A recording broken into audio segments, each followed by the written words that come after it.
What's up, guys, and welcome back to the DualSense podcast. This is episode 63.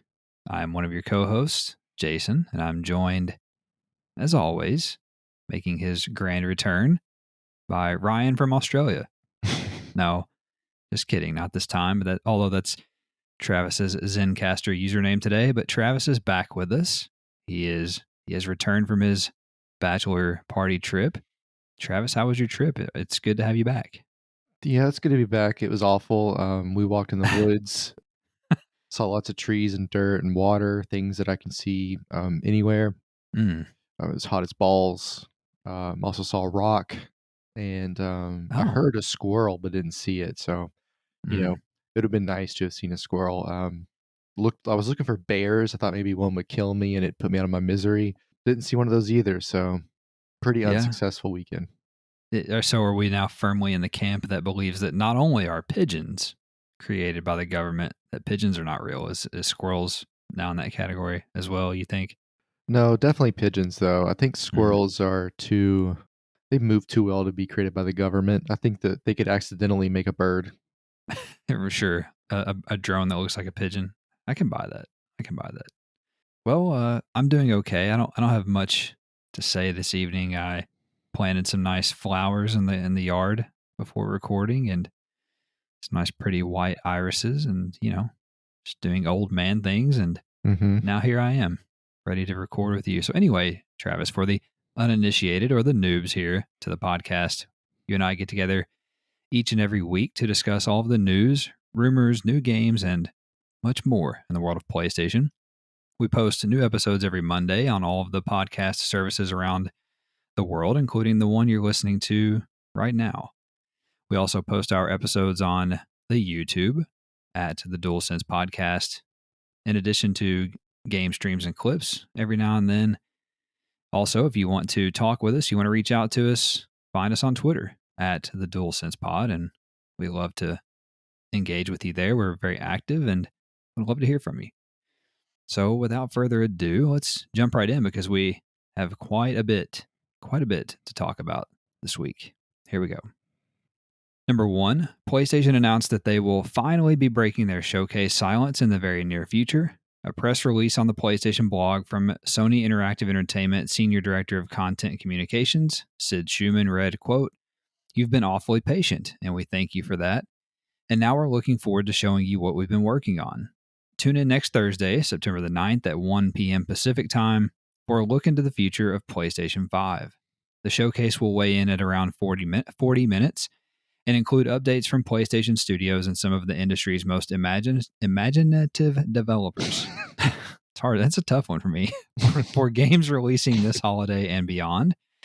And stick around after the presentation to get more updates from some of the studio teams featured in the showcase. One thing to note, PlayStation's next generation of VR won't make an appearance this time, but there will still be plenty of great PS5 games from developers large and small. We hope you can join us. End quote. So, what do you think? Are you prepared? Are you ready for a showcase? And do you have any predictions or hopes or dreams for the showcase, Hopes Travis? or dreams. I'm not surprised VR isn't here, but Hmm. especially where they are in the development plan. So I'm glad that he clarified, but I think that would have been a silly question that people would have been asking, and I would have been like, obviously, it's not time for that. But Yeah. anyway, I'm glad we're getting large and small developers. I was worried that when we finally got a PlayStation showcase of some kind, that they were just going to be like, yeah, it's only the big guys, right? Yeah. Maybe we'll get some Devil May Cry news. Maybe we'll get some, what other?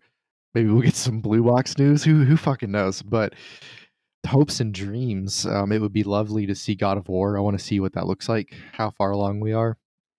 Why do I feel like I'm gonna get Far Cry, and even though I don't want it, I feel like I'm gonna get that. I want to see Gran Turismo, but I don't think I'll get it. Mm. Mm. I want to see what we have with Horizon. I would like to see. Are we far enough along to get another director's cut announcement, or is that too soon? I don't know. It's a good question. So I would. Those are things I would be kind of.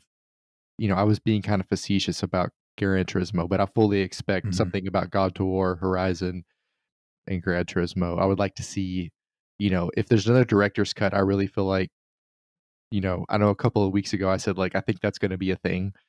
and Yeah, you did too. I really think if we see another one at this point, which I guess I don't really know what would be. The Last of Us, I guess, would be the obvious one, but probably. yeah, that would be my guess. And I always get a little bit excited about the smaller kind of gaming studios because they give us some really weird stuff. And I feel like we get pretty standard, not cookie cutter things from the bigger studios, but we get predictable things from the cookie from the bigger studios. I almost call them the cookie cutter studios. You mean like third person action adventure games? Yeah, we get that a lot, and then we'll Yeah. get a racing game and a FPS, and then we'll get Mm, something with aliens and monsters. And it's like, for the smaller ones, you get like, I've never played a game. You get puzzlers or mm, multi-platform, whatever you want to call them, multi-platform shooters or twin sticks. You get all like different kinds of things that are a little more nuanced or a little more, I guess, a risk takey. So, I like those are sure. always fun. Yeah. So just to clarify, when you were talking about smaller teams a minute ago, you said Devil May Cry, but did you mean Little Devil Inside? Yes. Okay, that's what I thought. Hey, it's like Russell Westbrook, Russell Wilson. It's the same guy. That's what I thought. I just wanted to make sure because I said Devil May Oh, Cry. That's a big one. But you know what I meant. I figured you were Somebody talking. screaming, somebody screaming. You dumbass. I'm like, yeah, sorry. I swap names in my head. It's a thing I do. Okay. Well, it's okay. I don't know if you listened to the show last week, but because you were gone, obviously. But I pulled a big time me. I did to Ryan what I do to you often. I had a news nugget where I said that someone had bought, or who was it? Gearbox had opened a studio for $200 Canadian in Montreal, and it should have said 200 million Canadian. So he really enjoyed that. But anyway, in terms of the showcase for me, I am very excited. Trey excited. Muy excited. Very excited. You are interstellar excited, multi-dimensional excited. Yes, I'm extremely excited. And the thing is, I'm going to say this, but I hope it doesn't come back on me, but I don't think that we have to temper expectations for this one. I don't think that I don't think that's necessary this time. And the reason why I say that is Uh-huh. because all of these PlayStation figureheads have been quote tweeting the PlayStation announcement in these last couple of days with like eye emojis and you don't want to miss this and you want to be sure you're tuned in and can't wait and this sort of thing. What's the one thing you always tell me about expectations? You're right. I always tell you to keep your expectations low and you'll never be And here disappointed. you go. Here I go. Here I go down this lonesome road. Feel like that's a Green Day song. Anyway, my predictions, and I'm going big. You're much more in check than I am, based on everything you just said. I am not. I'm sure you've Right. probably seen the tweets from our Twitter account Which that I is put out. usually the opposite of us. Usually you're more It in check is. than me. It is. It is. So 40 minutes, just for comparison's sake. Last September, when PlayStation did the last PS5 dedicated showcase, it was also around 40 minutes, and we got 10 or 11 games that were featured. Okay. And then they also threw in a thing about the PS Plus collection, and then the actual like launch date and everything of the game is like stinger clips. So you got a little bit more. You've probably got like a minute and a half extra to play with. So here's what I think, in no particular order, just of what we're going to see games: God of War, Ragnarok, Horizon Forbidden West because they have to, Gran Turismo 7, the Last of Us factions, whatever that is, multiplayer from Mm. Naughty Dog. We're going to get an announcement that Bluepoint Studios, Bluepoint Games, whatever, has been acquired by PlayStation, Ooh, and that they are working on a Metal Gear Solid remake of some that's a sort. that's a big prediction. That's very It bold. is. It is. But they even the quote unquote insiders have been saying that there's to expect one or two big announcements. So that's my first one. I think we're also going to see Forspoken, that game from Square Enix. They obviously in the release they said there's going to be developers large and small. So I think our two, maybe one of our small developers. Then this is very wishful thinking on my part. Is a little devil inside because it's fucking time. Okay, and because I want to will it into existence. Hey, what's his name? Shuei Yoshido tweeted something about, like you said, he quote tweeted it and put up some eyeballs. Yeah. So little devil inside. Also, I think we're going to hear from Abandoned / Hideo Kojima. Mm-hmm. I think that's going to be. I think that's going to be a big reveal. Like I said, I'm really out there. One of the other things that I think we're going to get is the reveal of a multiplayer competitive shooter exclusive to PlayStation 5 that's in development. Okay, cool. From And who? I'm not sure, Hmm. but I think that game is SOCOM. I'm just going. Oh, I'm just going there. I'm just going there. yeah. Because we know there's no VR there. Okay, we know Right. no VR. There's not going to be. People have been saying, "Oh, they're going to announce Uncharted collection for PC." No, there's going to be no PC related announcements whatsoever. The infographic that they tweeted out said PS5 PlayStation Showcase. This is literally That's just not PC. PS5. No, this is just PS5. So, Oh, I have something else we could throw in. okay, Division Heartlands, which we always forget about. We haven't heard anything since they announced it. that would be a big third party. Yeah, they've said that there's going to be third party. Obviously, here's another big third party game for you that I think is also going to be there. It has to. It makes total sense. We're going to finally get a proper reveal of GTA 5 on the next gen consoles. Oh, duh. Yeah, it's obvious. Yeah, so that's going to be there too. That's the last. Well, one more thing. I think one of the other big reveals is that there's going to be an exclusive PlayStation game announced coming from Software, who are the people who do Dark Souls, Bloodborne, so on and so forth. So I think they're going to announce another exclusive game from them. So that's it. That's all my predictions. That's all. That's it. What about a version of The Witcher or whatever? Skyrim, I mean. No, I don't think we'll see anything from Bethesda because they're Microsoft now, you know. So I think I forgot about them. I think that ship has sailed. So anyway, that's my very bold list of predictions, and even if half of those come true, that's still a very big show. But I'm just going to tell you, if Little Devil Inside or SOCOM pop up, that's all I need. And really, I just need Little Devil Inside because I've been bitching about it for so long. But I'm ready. I'm ready. It's time. The wait is over. I think it's going to be a big one. So we'll see. We'll have much to talk about next week, yet again. Number 2, The Last of Us Part 2 developer Naughty Dog announced this week that they are quote-unquote aggressively hiring for their standalone multiplayer action game, long understood to be some form of The Last of Us factions, as we just mentioned, and are seeking people who want to be a part of bringing the cinematic experience between players to the multiplayer project. Naughty Dog had previously warned that the factions project had grown exponentially, but it now sounds like a truly standalone project from The Last of Us 2.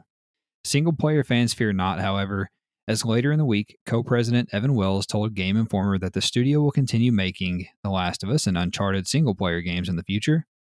Wells stated, quote, "Single-player experiences are near and dear to us. It's what has attracted a lot of people to Naughty Dog, and that's what inspires them. So I think we're going to keep it as long as we can," end quote.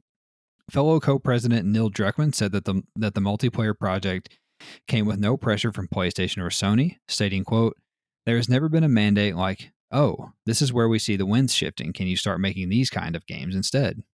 We know just as they know that when you work on something you're excited by, something you're passionate by, you're going to do great work," end quote.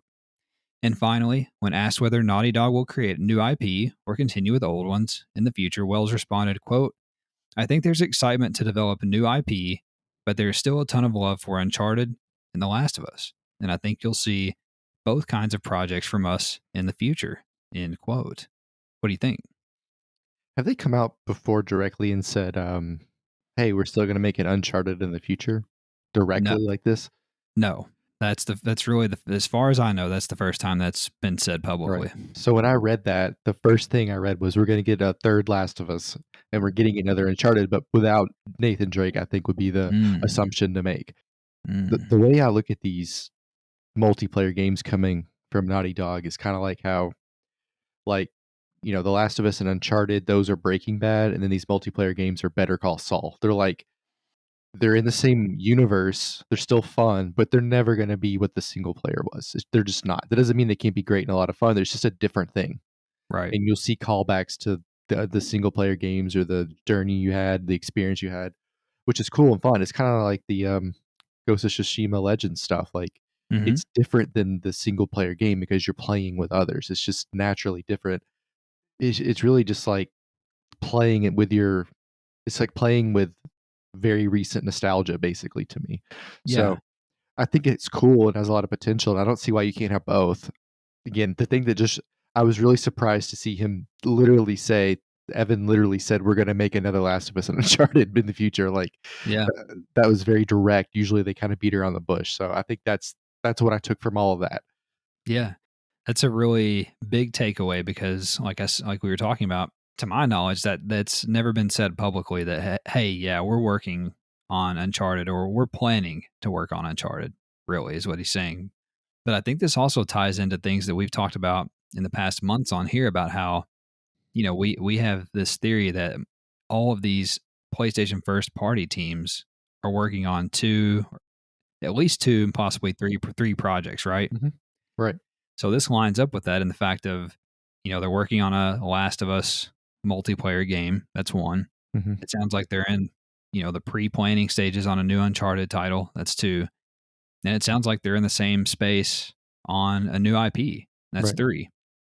It wouldn't surprise me if they're not the only PlayStation first party studio that's in the same type of development pipeline currently, Mhm. because I think there's this mantra to start getting more games out by PlayStation every Right. year. So And the multiplayer might be an easy way to do it. It's not as fleshed out as a huge story-driven narrative. yeah, and to be honest with you, a multiplayer game from Naughty Dog, I mean, outside of the Uncharted multiplayer, because that's the Uncharted multiplayer is fine, it's good, right? But in terms of like a standalone Mhm. multiplayer game that sounds like it's going to be some type of living universe, possibly a live service that's going to Right. have some of the cinematic stuff to it, Mhm. that's really intriguing to me. Yeah, that'd be cool. Yeah, I think it sounds like something a little bit different. So, Well, one thing I thought about earlier today, and I mean, as a multiplayer game, I know this isn't what they mean by a multiplayer game, but I thought a mhm. multiplayer game, an Uncharted or Last of Us multiplayer game in the vein of A Way Out would be very interesting. Like a co-op title, like a Yeah, and full-blown it's like, co-op. and yeah, you Mm, know how like that game had that huge twist at the end. mhm. I just think that would be a lot of fun because you have what's the word I'm looking for? Titular characters, is that a word? That's stuck Yeah. in my head right now. Uh-huh. But, Yeah. you could be Nathan, and you could be, wow, what is your name? Mark Wahlberg. Oh, Sully. Sully. I just kept Yeah. picturing Mark Wahlberg, it wouldn't come out of my head, but, Yeah. yeah, like, and, you're both locked into the one character. That would be interesting, but I know that's not what they mean by multiplayer, but Yeah. it's just a thought. I think that could work Mhm. somehow in the future. That'd be cool. Yeah. I'm really interested in what Naughty Dog is doing. I like this direction for them, and the fact that there's a lot of people turned off by a standalone Last of Us multiplayer game. There's a lot of people who are like, whatever. But to me, I think it's super Mhm. interesting because we talked, I think a couple weeks ago too, about the Royale angle for them, because Mhm. there's that rumor of that code or whatever in the game. I stand by that. That is the one game where it would make a lot of sense to have something like that Oh, yeah, I potentially, agree. and and it may be I don't know. It's just exciting to see what they could do with something like that, and it's obviously blown up for them because it sounded like it went from just like a hey, let's have this multiplayer mode to like, well, what if we did this and what if we did that, and everybody Yeah. was kind of like, dope, let's do that. Yeah, You it know what I sounds mean? really cool. Yeah, like, it's the interest makes me interested, if that makes sense. Yeah, agreed. Number three, PlayStation and Horizon Forbidden West developer Guerrilla Games peeled back the curtains on the game's pre-orders and various editions on Thursday. For starters, players who pre-order any edition of the game will receive the Nora Legacy outfit and spear to use in the game. Forbidden West will have 4 different versions of the game to choose from. The Digital Deluxe Edition, which includes both the PlayStation 4 and PlayStation 5 versions of the game and various bonus items. The Special Edition, which includes a steelbook case alongside a physical copy for either PS4 or PS5. The Collector's Edition, which includes digital versions of the game for both PS4 and PS5 and a plethora of extras. And finally, there is the Regala, I guess, which Regalia? include, well, there's no I in there, so I'm not sure. And Oh, it's not a type. sorry. It's English not a is my second language. it's not a typo. Anyway, the Regala edition includes digital copies of the game on PS4 and PS5, and also a bunch of extras as well. PS4 save game data will be transferable to PlayStation 5 for those planning to upgrade at some point in the future. However, and this is big, the game does not come with a free PS4 to PS5 upgrade path.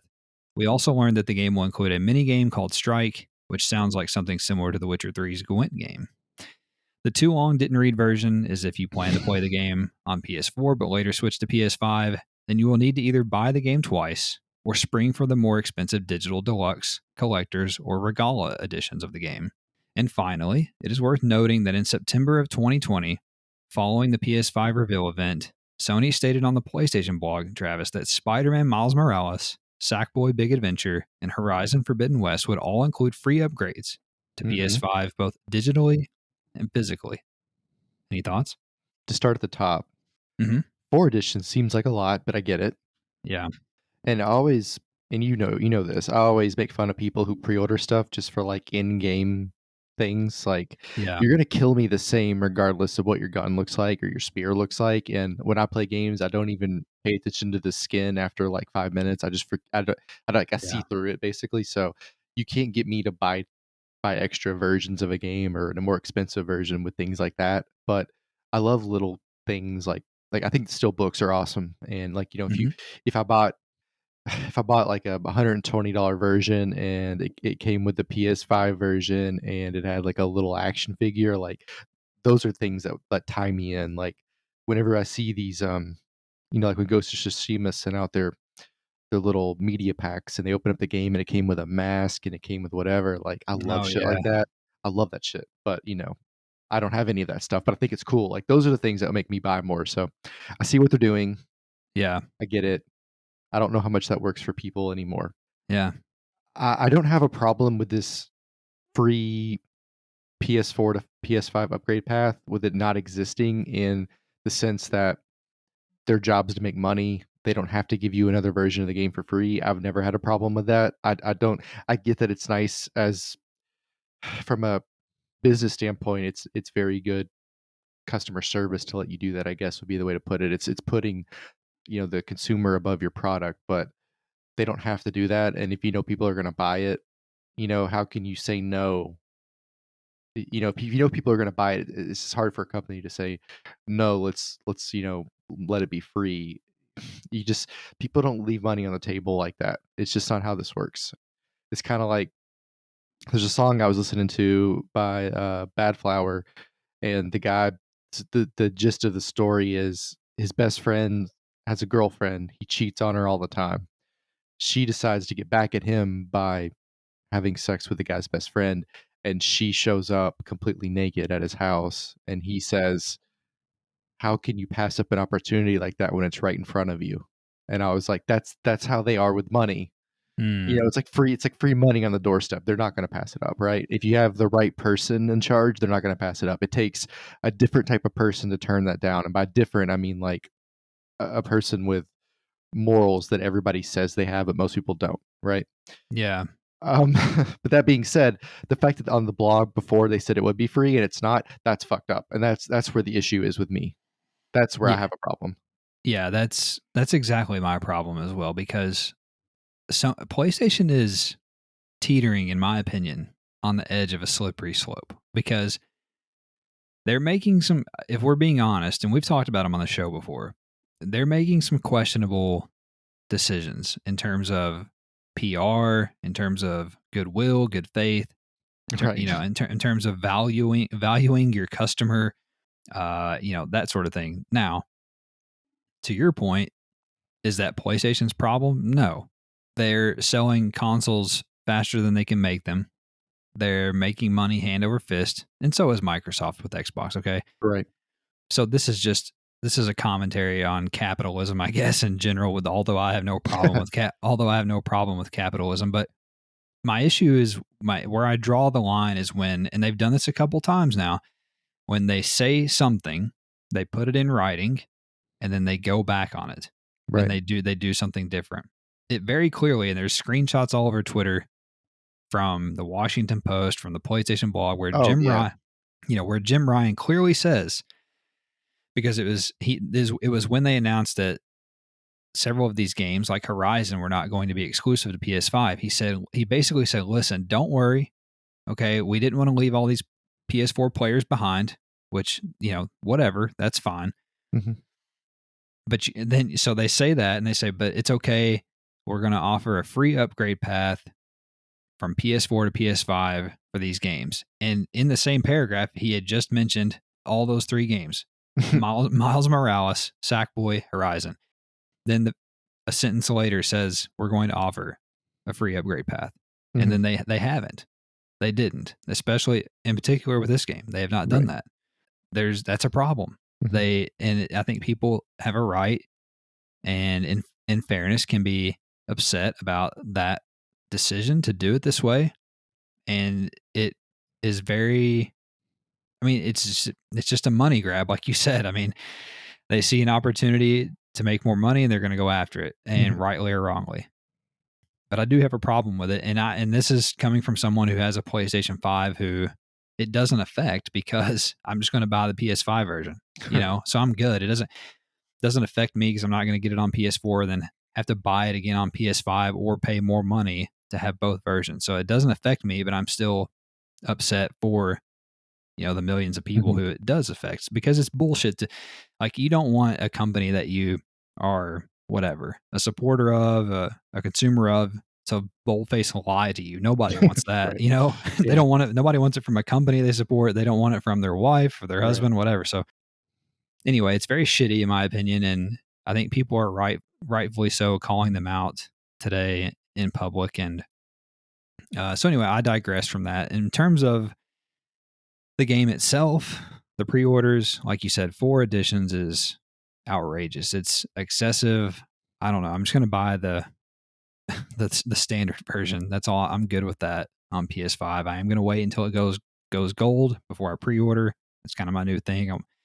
My new thing now is I want to wait for games to actually be done Yeah, me too. before I pre-order them. Make sure they're going to hit the release date. Mhm. And so I'm kind of learned my lesson on some of the games recently there that get delayed, like Deathloop. And then the last thing I want to say about this is the Strike mini game, which has come to light this week. Sounds very cool to me as someone who really enjoyed the Gwent game in The Witcher 3. And just a little nerd tidbit there. It's exciting. So let's move on. Number 4, website PlayStation Lifestyle reported on a new rumor which suggests that Sony may be in the process of creating a new big budget development studio in Japan dedicated to creating AAA titles capable of appealing to worldwide audiences. According to insiders, sources allegedly indicate that Sony has been hiring veteran developers from Capcom, Square Enix, and Konami in an effort to create a blockbuster hit that both Japanese and Western audiences will resonate with, something akin to Resident Evil, Monster Hunter, Devil May Cry, there you go, or Metal Gear Solid. Another source claims that Sony is allegedly preparing to announce both the new studio and their project in the coming months. Hmm. Any thoughts? So probably Thursday is too soon for this. Yeah, it sounds that way, but you never know. Yeah, so remember when everything left Japan, everybody freaked out, and then here they are putting another studio back in Japan? That's interesting. Mm-hmm. I wonder if that was the plan all along, or if this is a Yeah. response to somebody in PlayStation saying, "Hey, we need to give them some love. What are we doing?" That's Yeah. interesting. I don't really know what the answer is there. But it's weird. It's like maybe it's the way you wrote this, but like it's so nonchalant. Like, oh, we'll just make something that will resonate with both of these audiences in Japan. It's like those audiences are so different in a lot of ways. It seems like every big game out of Japan, aside from Gran Turismo, is like there's some kind of fighting or some sort of supernatural thing going on. Those are the two options. You know what I Mm. mean? Like, I don't know. It just seems like there's monsters or there's like these weird supernatural bullshit. I don't know. That's really interesting to me. I don't know what that's about. I think that's fascinating on some sort of like cultural level that I'm not familiar enough with Japan to get, but sure. We'll see. Yeah. I just think it's interesting they're putting somebody back there to begin with, and they just pulled everything out of Japan. Like, this seems weird. Why not just take what they had there anyway and just tell them to go this direction? Yeah, I think we've got to wait and see if this is actually true. If this turns out to be accurate, because it's like I said, it's just a rumor currently. But if it is true, the only thing that I can think of to kind of justify this is maybe they got rid of Japan Studio because they were just so ingrained and entrenched, and so set in their ways, meaning that they couldn't go to Japan Studio and say, "Hey, make us a Resident Evil, make us a Monster Hunter," because Mhm. they're gonna be like, "Well, we don't do that. We make I don't know, we make Gravity Rush and we make Ape Escape and shit like that." You know what I'm saying? So Mhm.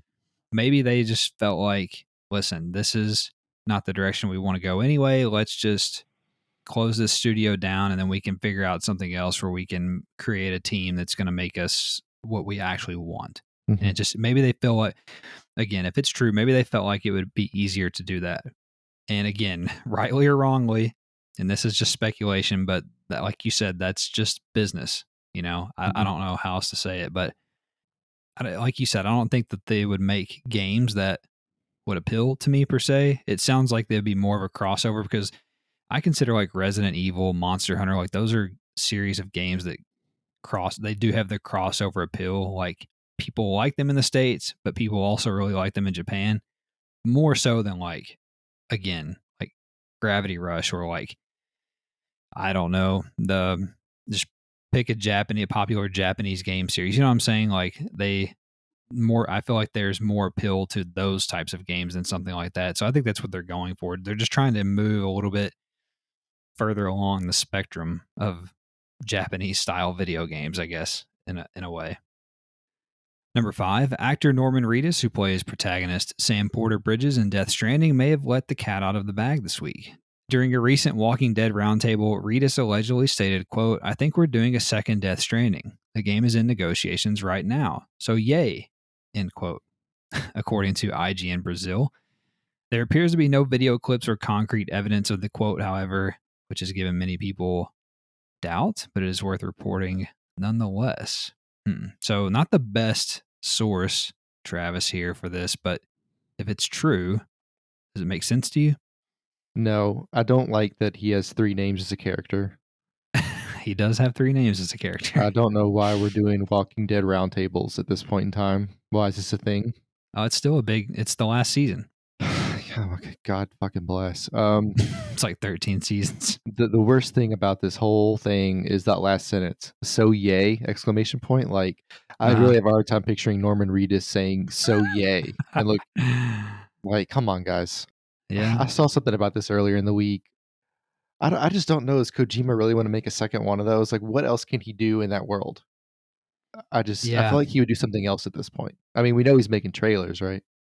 Yeah. Yeah. He's making trailers all right. And we just got director's cut, so I mean, is that thread pulled already? Is kinda how I look at it. Mm. I don't know. I really don't know what to make of this. It's hard to say if it's true or not. I mean, IGN Brazil reported it. I don't know how reliable they are. Mhm, I have no idea. I can see where a sequel would be made, considering it did sell 6 million copies, which is very good. On the other hand, as someone who played the game, I think you could just as well make the case that they're going to leave it as it is. mhm. I have a I don't question. I don't If know. you if we sat down and made FedEx Simulator, would it sell 6 million copies? No. Okay. Because you think this is FedEx Simulator. I mean, just delivering packages, like, I don't whatever, man. Yeah. It's very it's How about very interesting. how about we do that, but you carry a pregnant lady on your back? You got a Mm. fetus with you that way. You can have FedEx Reedus and the Yeah. magical fetus. Yeah, you can have Norma Reedus. Yeah. Norma Reedus fetus. So I don't know. I guess we'll see. I guess we could possibly see what's going on Thursday, but I just don't. I'm skeptical of this, because I really feel like Kojima is making something different. And I also want to support my theory that he is behind Abandoned, whatever that is. So I feel like he's Mm. making a horror game. Well, and then the "so yay" part, I feel like I wonder if that's a Yeah. colloquialism of Portuguese. Yeah. I don't You know, know? man. Like, would he say that? Like, Mm, "So yay" isn't really a thing that Americans say. mm, You know what I mean? Unless we're being, like, really sarcastic. And mm. I doubt he'd be really sarcastic about something that's gonna probably pay him $1,000,000, so Yeah. I don't know. I'm like you. I don't picture him saying that, but I don't know his personality super well either. nah, we're pretty good friends. He likes to grill, He likes to ride motorcycles. does like to ride motorcycles. Shout Yeah. out to David Patton, RIP. Took a Mm. fucking L on his motorcycle. Did he take a header? Yeah. You know who that is? No.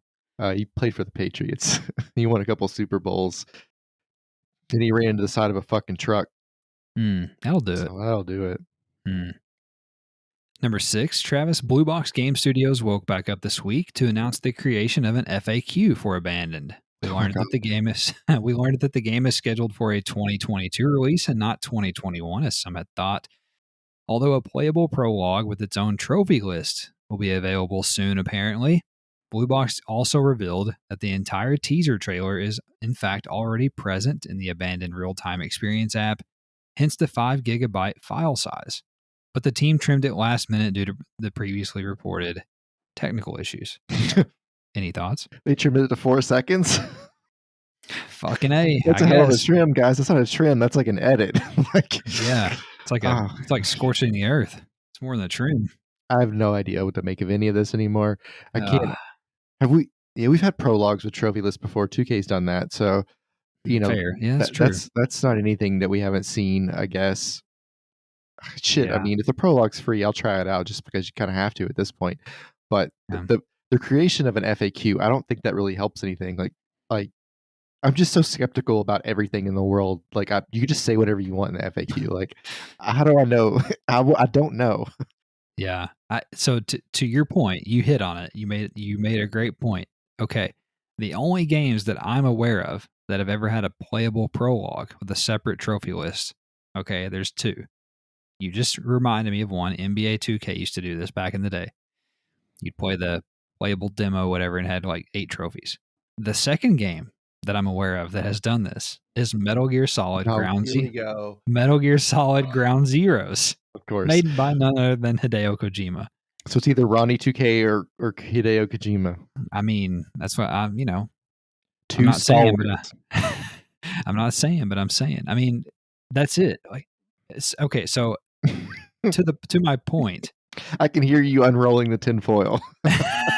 you can just hear the wheels turning over here.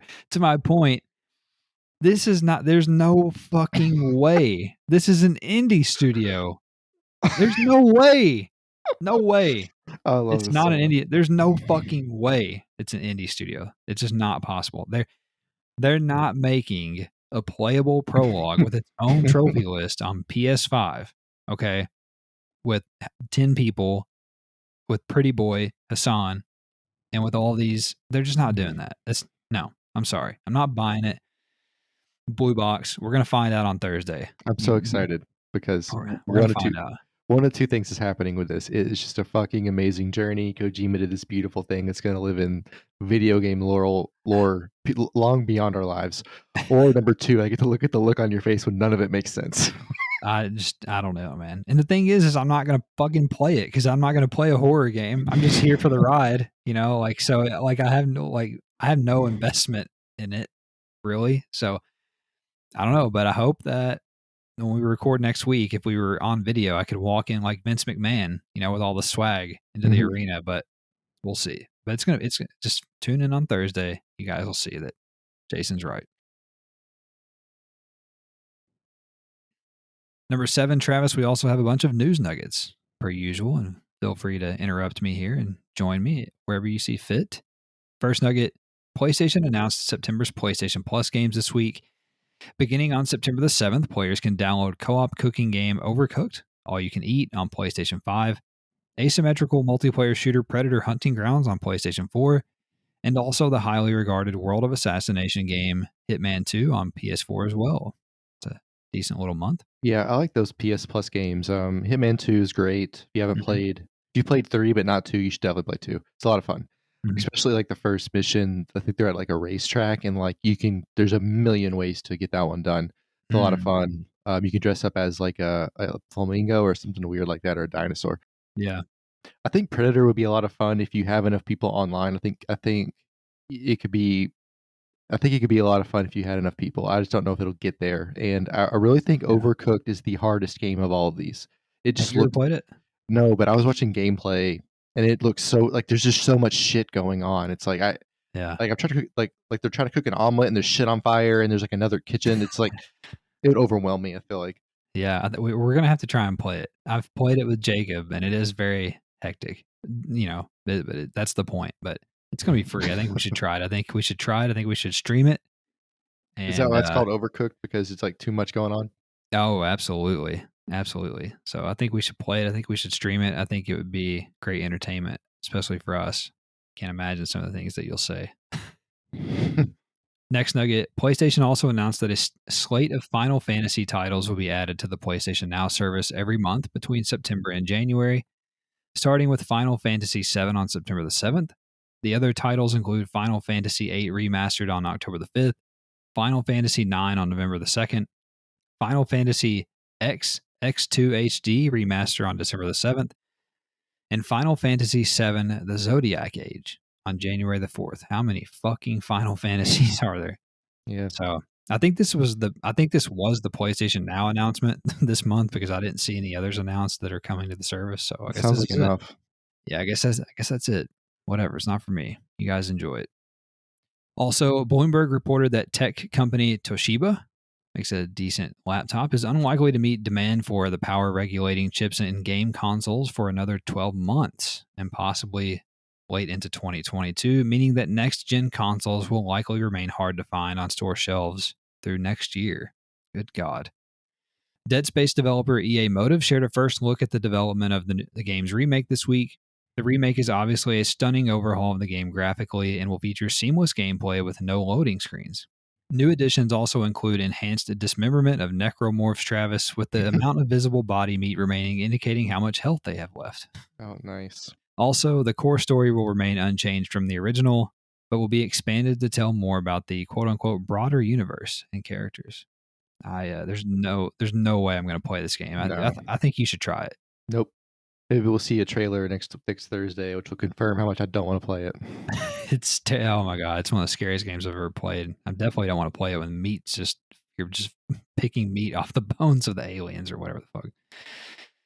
In a bit of That's Cool news, Naughty Dog co-president Evan Wells told Game Informer during their aforementioned interview that during The Last of Us 2 development, Naughty Dog sought the assistance of fellow PlayStation studio Sucker Punch Productions, who allowed them to use their infamous Second Son assets to be able to quickly create The Last of Us 2's Seattle.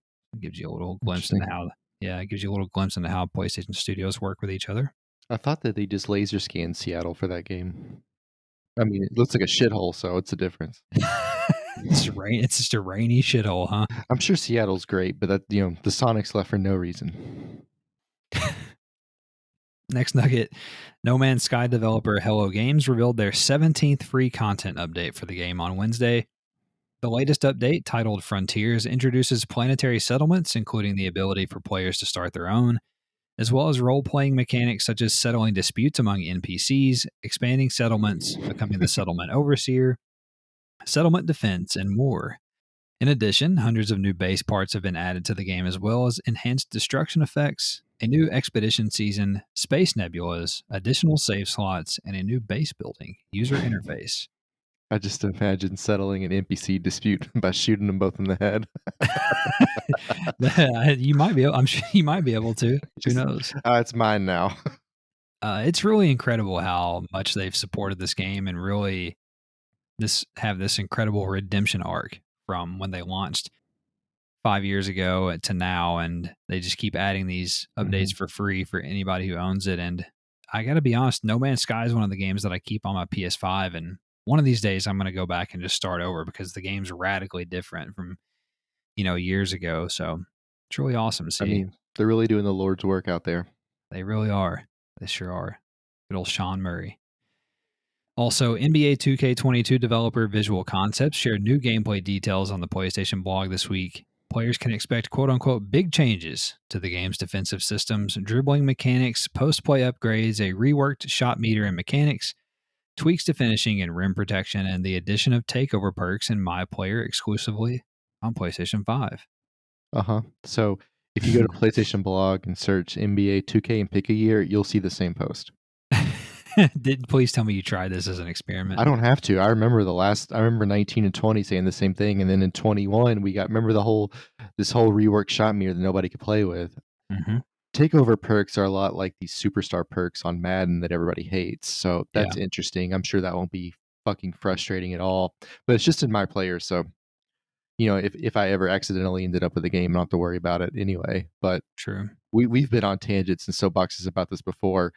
You won't be able to tell most of this at all. The only thing they seem to actually upgrade every year is the graphics, and adding in swag like new jerseys and courts that alternate and stuff like that.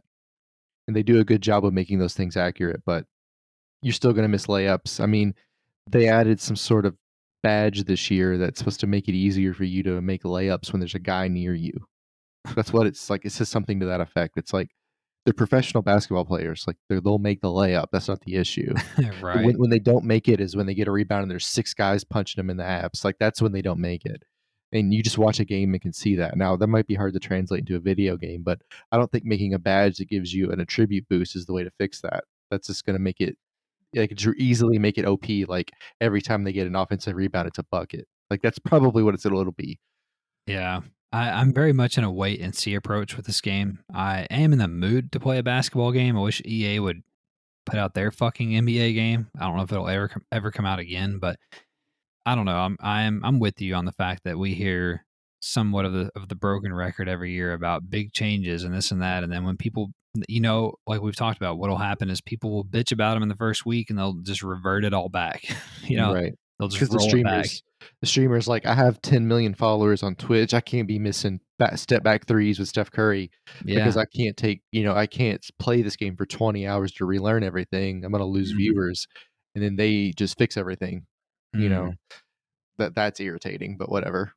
Also, Sony announced the addition of Apex Legends and Rainbow Six Siege to the PlayStation Open series of competitive tournaments for September on PS4.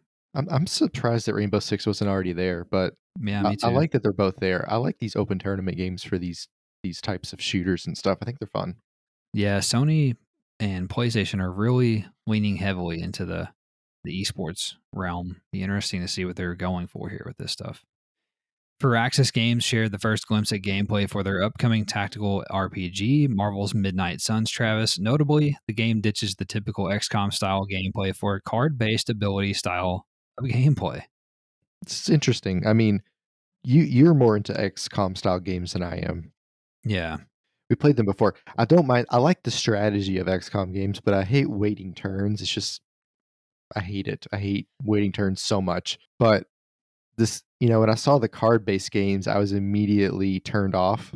Immediately, not interested. Yeah. But the funny part is I like having cards on 2K. Yes. So it's like I understand that it's similar, but for some Yeah. reason it just bugs me. I don't know why. No, I was immediately turned off as well whenever I saw the card based thing because you think waiting your turn to play the game or whatever to take action is bad. Wait until you wait your turn and then your action is executed by playing a card. That really is a big turn off. Because the reason why for me personally tactical RPGs or tactical games, turn-based games are good is because when you execute it, you're physically like doing something. You're moving somebody around, you're shooting a weapon, you're not just playing a card. And that's how the way it appears to me. And so Yeah. like you, I was immediately turned off We by could play that. games at the house with cards like that. I mean, there's even Yeah. an F1 card game that you can play that's like Dungeons and Dragons, but with F1 drivers and bonuses and stuff. So like they just basically took a card game like Dungeons and Dragons and put visuals on it. Like that's just not something I'm into. I would rather play with my friends around a table than play by myself on the PlayStation. It's just weird. I don't get it. Yeah, agreed. Website Push Square reported that Hello Kitty will be the first DLC character for the Fuck yeah. upcoming Super Monkey Ball Banana Mania. Crazy. I got a Okay. super monkey ball. I bet you do. A new trailer released this week for Swery's quote unquote debt repayment daily life RPG, The Good Life, and reveals that the game will launch sometime this fall on PS4, What is whatever. that? I don't know what that means. I don't know either. I watched a trailer for it and it looks awful. What's- Also, a new rumor of an Uncharted PC collection surfaced this week and alleged that the entire franchise will come to PC branded as Uncharted, the Naughty Dog PC collection. In allegedly leaked cover art, the game will release on December the 7th, following an announcement on September the 6th. So Oh, we they're already gonna know announce that's it on untrue. Thursday. Yeah, no. I think this is real in terms of there will be an Uncharted collection on PC because we've already seen that from, leaked presentations a couple months ago from PlayStation, but I don't think that's going to be announced this coming week. Also, Arcane Leon released a new Deathloop trailer this week detailing how the game utilizes the DualSense controller's features. Game looks dope. First of all, that it looks cool. Mhm. Arcane Leon, that's a nice soccer team. It is. I've watched some people play Deathloop. Okay. Um, it's not exactly what I thought. Mm, What I mean is, like, I don't really know what I thought, but it's not exactly what I thought. Like, okay. the NPCs have a Far Cry 5 vibe to them where they're, like, aware, but they're kinda dumb. Yeah. And I think the whole thing that makes it tick is the person that's trying to stop you. That really is what makes the game interesting. But Mm, there's certain parts of the map you can only access at certain parts of the day. And there's, and within those certain parts, you have to take out a certain person, like the person, people you're hunting that we know about, for right. example. And I think at a certain point, and a certain playthrough point, you can access anybody at any time. And I think the game kind of opens up from there. So, because I had always wondered how you could attack these people in what order and this, that, and the other, but it having like a time limit on it actually makes a lot of sense. And what I understand is like if you're in the morning, quote unquote morning, you could stay in the morning for 20 hours if you want. There's not like an in-game clock running. It just you're just at that part until you beat the stage. Does that make sense? Yeah, that does. So it's not what I thought in that sense, as I thought I had like this free roam ability, but it seems like you get there Mm, eventually. interesting. I didn't know that either. So, hmm. Okay. Well, got it pre-ordered, so I'm in there. So we'll see. The guns look fucking dope though. And there's like a They power do. where you freeze people. Fucking can't wait. Or no, sorry, Yeah. not freeze people. They connect their heads. Yes. The gunplay looks awesome. Can't wait. Next nugget, Far Cry 6 previews dropped this week, and the game appears to have underwhelmed most previews, Travis, with the consensus being that it will simply be quote unquote more Far Cry. I don't know what that means at the end. Yeah, I can't say that I can argue with that. I mean, if it's more Far Cry 5, I mean, that's fine with me. So What do you want? Like it's I Far think Cry.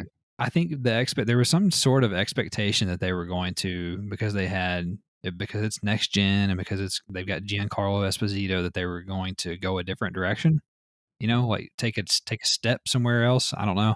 I never thought that. But apparently it's not. The only thing that looks bad to me on that game is the AI looks dumb as fuck. So, Right? No, they really do. but to your point, I guess that's kind of part of it too. But So they look dumber than normal. yeah, they did. We'll see. Also, Warner Brothers Games announced that both Suicide Squad: Kill the Justice League and Gotham Knights will appear at DC Fandom on October the 16th. Extreme off-road driving game SnowRunner will get a year 2 pass of content starting with season 5 on September the 9th. Yakuza creator and Sega icon Toshihiro Nagoshi is close to being poached by Chinese company NetEase, according to Bloomberg, who reported that the two sides are in final negotiations. Nagoshi has spent 32 years at Sega, but will be given the freedom to assemble his own team and create new franchises at NetEase. Publisher THQ Nordic announced it will hold a showcase event on September the 17th, hosted by none other than Mr. Jeff Keighley. The showcase will include 6 new game announcements, including the quote unquote return of legendary franchises and new footage for upcoming RPG sequel Elex 2. It's I feel like interesting. we're using the term legendary loosely here. Yeah, you got to think though. THQ Embracer owns a fuck ton of old IP like Time Splitters and like all kinds of shit like that, like stuff from like Sega and Nintendo that we played a long, long time ago that they may be bringing back. So we'll see. Yeah, I guess. I mean, I feel like you're calling niche exciting things legendary, and you can't really do that. Mm, mm. Also, South Korean developer Nat Games dropped a gameplay teaser trailer for their new third-person co-op looter shooter codenamed Project Magnum. You know all about that, don't you, Travis? No Mhm. release date was announced, but the game will allegedly be coming to both PS4 and PS5. The game looks fucking dope.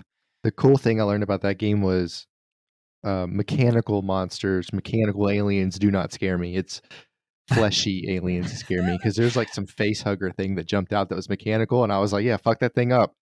Yeah. But if it was fleshy, I'd been like, nah, So if it's an organic alien, you're out. I'm fucking out. Yeah, if Okay. it's Wally with a gun, I'm okay. Well, it's good to know your boundaries. It's good to know your boundaries. Also, Alaskan Truck Simulator. I know you'll be excited about this one. Is headed to PS4 and PS5 sometime in 2022. Alien fighting noir 3D action platformer Timothy's Night is now available on PS5. I watched the trailer for that game, and it's not what you expect. It I doesn't look don't terrible. It doesn't look terrible. I don't know what I expect. Yeah. Lost Judgment will get 3 batches of post-launch DLC, one being an expansion where players get to play as Kaito-san. Simulation game Truck Driver has been delayed on PS5 from September the 30th until sometime in late October. I can't get that or Alaskan Truck Simulator, but I was really excited about Alaskan Truck Simulator. I want to drive on the ice. I've heard that if you buy the deluxe edition of that, it comes with a trucker hat and like a pack of Marlboros. So that'd be a really fun game. And like a 44 Magnum. Yeah, and you can pick up whores at a truck stop. It'll be really fun. Oh boy. Next nugget, website PlayStation Lifestyle reported that Digital Foundry's initial testing of the new PS5 model found no difference between the two models of the system after the new revision switched to a smaller heatsink. The Witcher and Cyberpunk 2077 developer CD Projekt Red stated on a recent earnings call that both games' next-gen versions are on track to release late this year, but noted that one or both could still slip to 2022. Unbelievable. So next year. Yeah, so they're coming next year, guys. Just that's writing on the wall for you. Tekken 7 and Soul Calibur 6 producer Motohiro Okubo has left Bandai Namco after 25 years with the company. Metal Gear Solid 5 The Phantom Pain's PS3 servers will shut down at the end of May 2022. Developer Grasshopper Manufacturers founder Suda51 revealed that the studio plans to create 3 new IP over the next 10 years. Publisher Nacon will bring World War I Field Hospital real-time strategy management game, War Hospital, to PS5 sometime next year. Watched the trailer for it, and it doesn't look terrible. I think it could be a lot of fun. It looks interesting. Yeah, it's unique in a way. It's a unique strategy game. Let's say that. The game director of lapsed PS4 free-to-play MMO The Tomorrow Children is attempting to acquire the IP from Sony to relaunch the game, which explains why the game's Twitter account came back to life recently. Also, website PlayStation Universe reported that a number of PlayStation users have been getting their newly created PSN accounts auto-banned by Sony for no apparent reason. For now apparent reason. Or now apparent reason, as I typed. Marvel's Guardians of the Galaxy will clock in at just over 41 gigabytes on your PS5 SSD, with preloading beginning on October the 24th. Publisher Square Enix confirmed that they will host a 50-minute showcase during Tokyo Game Show on October the 1st. New rumors suggest that Blizzard Entertainment is targeting a second quarter 2022 release for Overwatch 2, which I forgot to type. I was like, what are you talking about? I'm glad I remembered that. I just didn't finish my sentence. You could have just moved on. Oh, shit.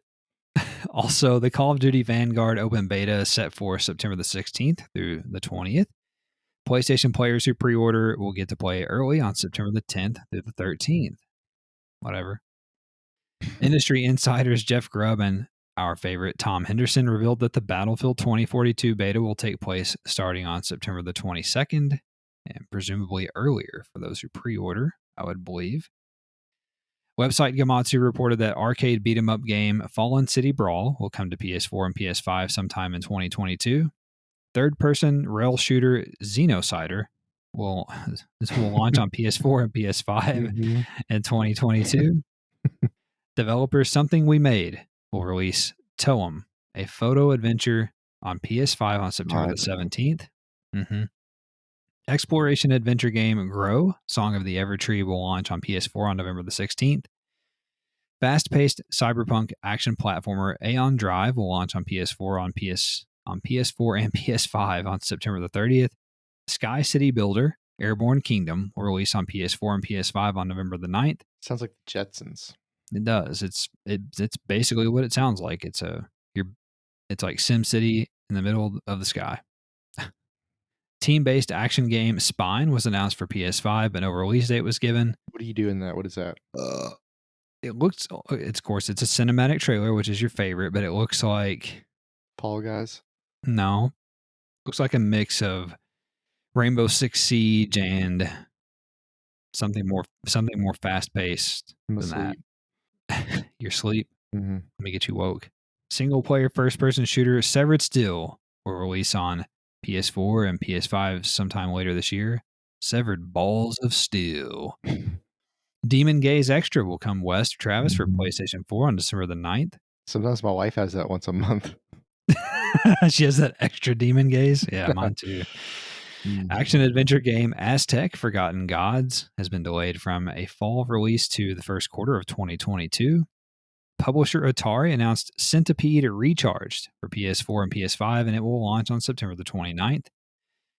Post-Soviet punk first-person shooter RPG Parapecia, I have no idea, was announced for PS4 and PS5. High-energy cybergoth action fuck-em-up game. No longer human.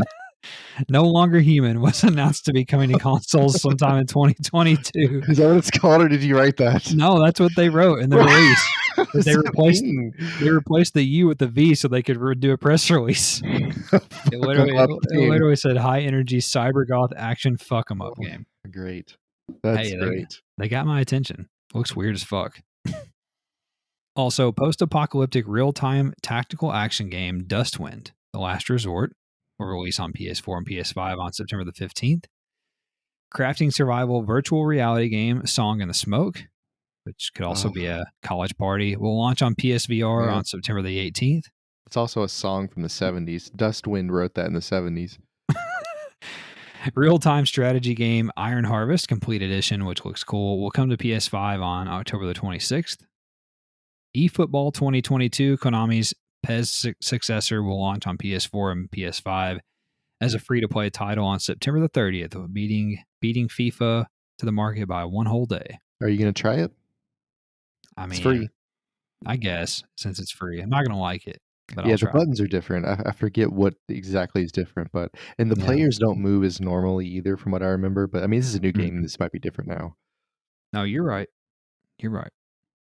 Also, action strategy hybrid game Smelter, I hardly know her, is now available natively on PS5 with a free upgrade for current PS4 owners. A Smelter while I was Xenocider. You did. Shoot 'em up game Soul Cresta will launch on PS4 on December the 9th. Gunvolt Chronicles Luminous Avenger IX2 will launch on PS4 and PS5 on January 27th. So we went from like a weird electric gun into the Chronicles of Narnia, into Luminous Avenger, which is a terrible Chevy Dodge crossover, into the IX2, which is a BMW. Correct. All of that just got put into some type of machine, some Frankenstein machine. Story of Seasons, Friends of Mineral Town will release on PS4 on October the 15th in Europe and Australia, followed by North America on October the 26th. I think our friend Ryan is very excited about that game. He's big into farm simulators, so I'm sure he's got his eye on that one. So October the 15th, Ryan. Can they farm in Australia? Oh, I'm sure. Yeah, they've got to farm, koalas and fosters and like hats with shark teeth on them. Yeah, it's got to be pretty hard farming upside down, though, right? Also, Cyberpunk game Beyond a Still Sky will release on PS4 and PS5 on November the 30th. So stupid. You're welcome. Crysis Remastered Trilogy will launch on PS4 on October the 15th. Developer Kenai Design announced Oni, a 3D action game that will launch in, I don't know why that's funny, in 2022 for unannounced platforms. Unannounced platforms. Don't even make an announcement. We're just making a game. We don't know what the fuck we're making it for, but you have to make it for the console or the platform. You can't just make a game and hope it works. I don't know. Developer Trigger Happy Interactive announced Savage first-person shooter Turbo Overkill for PS4 and PS5. It will launch sometime in 2022. Are these the guys that made Trigger Happy TV? I don't think so. I don't know for certain. God, I wish it was. 8-person multiplayer survival game Project Winter will release on PS4 on September the 16th. Side-scrolling action game Kojin, Sword of Rewind, has been delayed out of 2021 to January 27th next year. Babylon's Fall developer Platinum Games announced that Phase 2 of the game's closed beta will take place in Japan on September the 10th, in North America on September the 11th, terrible date, and in Europe on September the 13th. Yeah, we don't do much on that day. We don't do a whole lot. We don't. And everyone else, Travis, can go fuck themselves. Especially Sweden. That's our fourth biggest demographic. Oh, yeah, that's right. Sorry, guys. We love you guys. Thunderful Group has acquired Spanish developer Stage Clear Studios for 2.5 million euros. And finally, Travis Kamatsu reported that publisher Koei Tecmo, Konami, and Capcom have all announced plans this week for their Tokyo Game Show events. So they'll all be there as expected. And that's all for the news this week. And I'll now turn it over to Travis once more for this week's new game releases. On the 31st, we had Clid the Snail. We also had Clown Trick, Guts and Goals, Lamentum, Neko Atsume VR, Octaflight, and Rustler on PS5 and 4. Rustler is the medieval GTA-like game. Mm-hmm. The horses even have police lights on them when you get in trouble. Yes. The game looks cool. Hopefully it's on sale or part of PS Now or something like that. PS Plus in the future. I think that'd be pretty fun to play. I don't know how much longevity it would have with me, but I think it would be cool to try it. Yeah. On the second, we have Armed Emyth, Mini Golf Tour, Oops 2, and we work with two guys who have had 9 oopses. we do. Kid Ataria Fables, which has a lot of fanfare, and WRC 10, which, speaking of AI issues, they have a really bad AI issue right now where people are racing the computer at 125% difficulty. The game comes out on 50. Like when you first play, it's on 50. Hilarious. And they're winning by like minutes. Like it's not even competitive. So they've completely flubbed it somewhere along the way. Fantastic.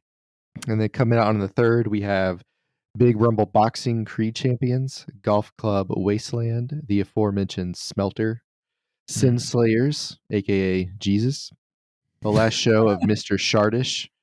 That's unfortunate. The Medium, which I watched. Shardish my pants. I watched some gameplay on the Medium. It looks interesting. It's not that bad. I think it could do decent. Maybe not 6 million copies, but I think it could get into the millions. I think it's a decent game. And the standalone Ghost of Tsushima Legends on the 4 and the 5. What do we got up here? We got Mini Golf Tour and Golf Club Wasteland. I would love to have a fun golf game. Yeah. I don't think those are going to reach where I want to be at. But maybe we'll get there one day. Yeah, Golf Club Wasteland is not the golf game that you're looking for. It's more of like a story. Apparently it's like a sad story-based golfing game, like side-scrolling golfing game. It's getting good reviews. So, but apparently it's sad. And then, like you said, the Medium is a big release this week. I guess it's a former Xbox exclusive from Bloober Team, and it's also getting decent reviews from what I saw. Although I think it has some technical difficulties on the DualSense controller. And then, of course, Ghost of Tsushima Legends is a big one. WRC is a big one as well. And then maybe if you Clid the Snail, you can do a Clown Trick in her Guts and Goals, huh, Travis? Wow. What a combo. That was good. I liked it. I've been sitting on that. All right. Let's start to wrap the show up here, Travis, as we always do, by discussing what we have been playing and what we're looking forward to in the week ahead. What do you got? Where to start? Played some Splitgate. It did pretty well. My KD is all over the place because you play these different game modes. In team death and a free for all. I'm pretty good, but like when we play those, capture the flag game modes, I just get my shit pushed in. But like I'm only trying to get points for the team, so it's like I just die and die and die because I'm just going for it. Yeah. But it's been a lot of fun. It's it's interesting. You don't have to use the portals to be good at the game. No, but it makes it a lot more fun and a lot more easy. I like trying to portal behind people is probably my favorite thing to do. Yeah, that and portaling, like and shooting them through the portal. Like, there's a couple of maps where you can kind of set the portals up in a way to where, you can basically see them spawn. And they have to be smart enough to throw the little grenade to destroy your portal. Yeah. But yeah, the game's a blast. It's a lot of fun. I was completely off base on that game, which is I'm glad. Yeah. It's been fun. We played Chivalry 2 a little bit. Nothing crazy there. Fun as always. Nothing really. We didn't really set the world on fire either. First game was miserable. First game back was really tough. I didn't even want to play the game anymore. But then I got back into it. Found my stride with the old mace. So.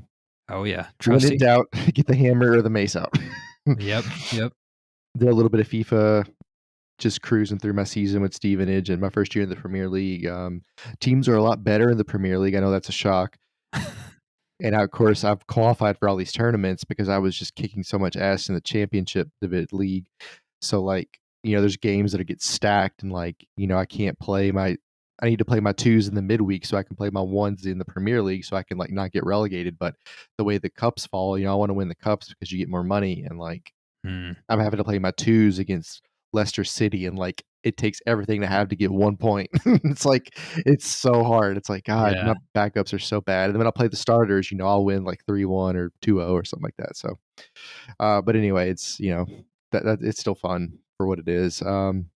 And then the only other thing, I got my new McLaren GT3 wheel for my sim rig, Okay.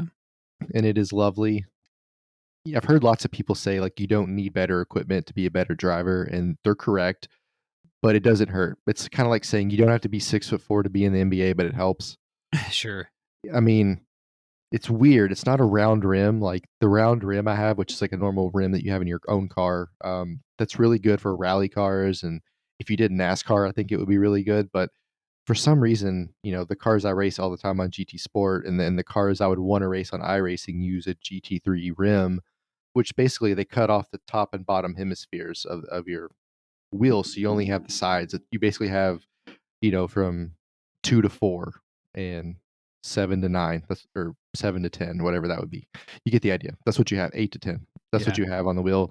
It has all these fucking knobs on it, dude. I got buttons for the wipers, flash my lights. I got hazard lights. I can hit a button to flash my left light, which tells you to pass me on the left.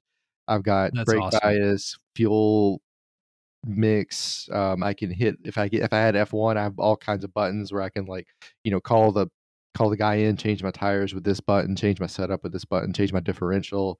I got all that stuff on my wheel now. So that's exciting because, if I get F1, I can actually do all that stuff now. And then if I get into iRacing, I have everything I need setup wise. Did some races this week. First race, very first race, jump in the Corvette. You think I'd jump in the McLaren, but no, I jumped in the Corvette and got a podium, finished third, easy game. That is nice. Had some nice racing with the guy that came in fourth. We qualified third and fourth, and we passed each other 3 or 4 times, and he raced really well. It's one of the best experiences I've ever had racing with one guy. You just don't get races like that a lot. And then the I did two last night, and then I spent a whole bunch of time painting cars, but part for the course, by the way. I did it was at the Red Bull Ring, which is an F1 track, very famous, very Hmm. fast. One of my favorite tracks to run at. It's not overcomplicated, but if you get the car set up right, there's some curvy sections in the last sector that are up just they're a fucking blast when you get them right. Like when you get them right, it's like addicting. It's weird. But anyway, I ran the McLaren last night. First race was P8. Didn't go well, but it was my fault. I made a couple of mistakes, but I dropped back to like 15th and came back to get into P8. But I did two of my better moves I've ever done in the same race, of course. And I should video these and put them up in highlights so you can kind of see what I mean. And I think I'll start doing that. But Yeah. That'd be good. I did a bump and run on a guy, which you see in NASCAR all the time, where they'll bump you and slide you out of the way. Did that, didn't crash him, so I didn't get a penalty. So that was great.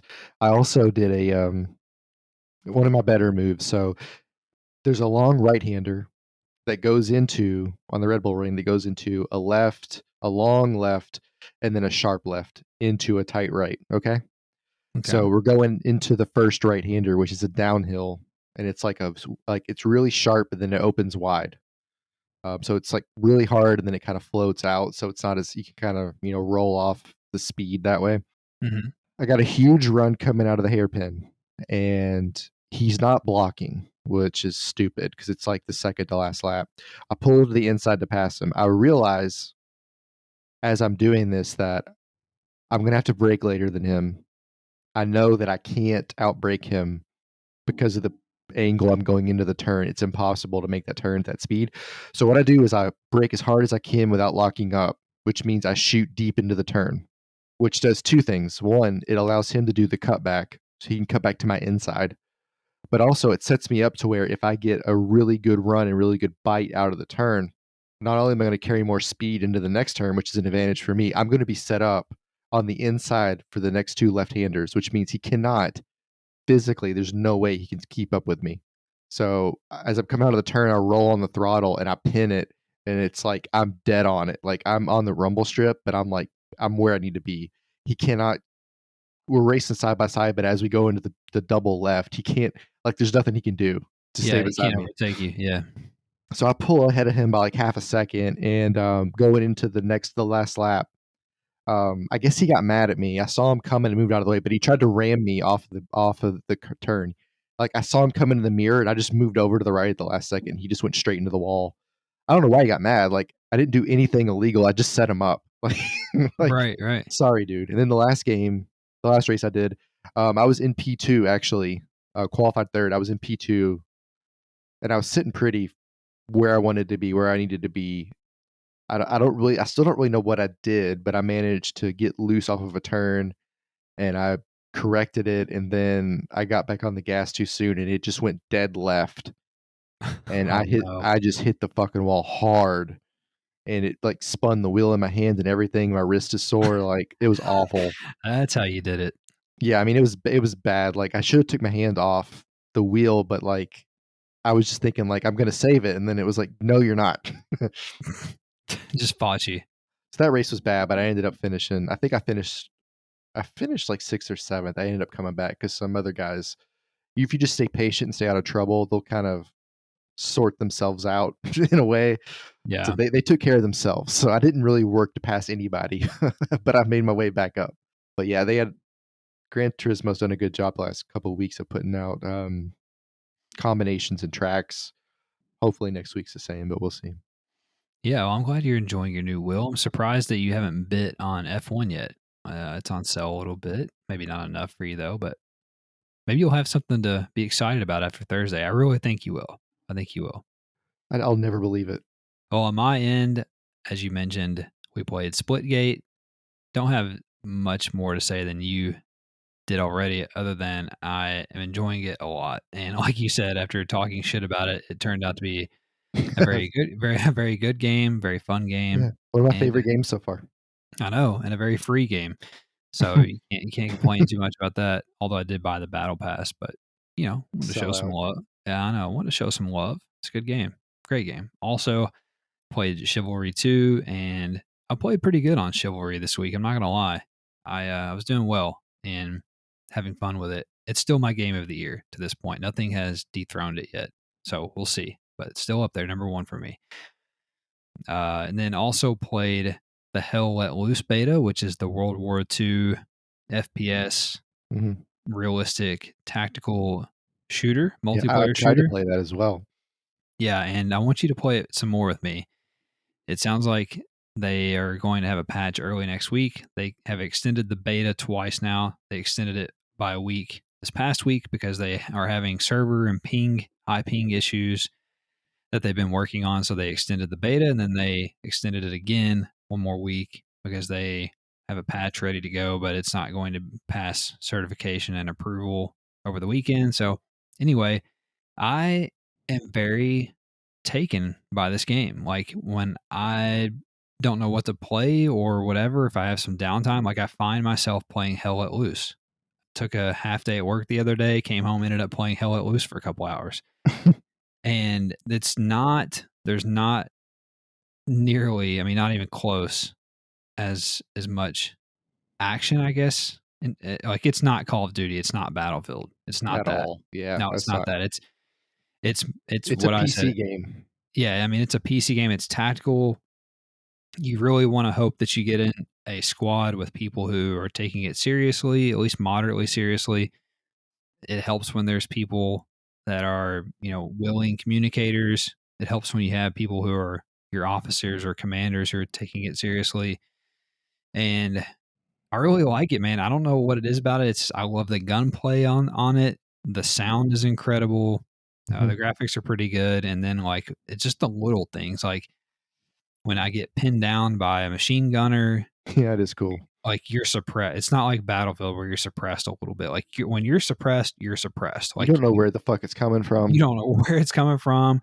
The screen blurs. The bullets get so fucking loud. Like you're pinned down and you need help. I mean, that's I don't know. It's just little things like that that make it really awesome. And then like I mentioned last week, I think, you know, you and I were in the tank one night and you have to shift the gears in the tank and little things like that.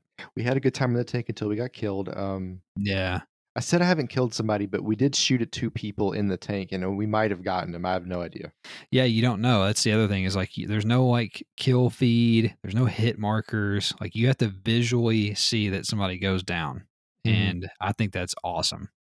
So I recommend it. They're going to go to an open beta when they're done mhm, with the closed beta after they fix the server. So it's going to get an open beta on PS5, and I would recommend right. people to try it. I will tell you one cool thing I saw before it kicked me off for the 20th time. I was running down a hill towards one of the trenches, Hmm. and I was getting shot at, and I got behind something, some kinda cover, and about that time, I went to look over to try to see who was shooting at me, and an artillery shell hit, like, to my right, Mm, and it was fucking awesome. Like, yes. it just blew up, shit went everywhere, and, like, you could feel it in the controller, the sound Yeah. was perfect, and I didn't see nobody shot at me, so I guess the artillery hit them, would be my assumption, but Yeah.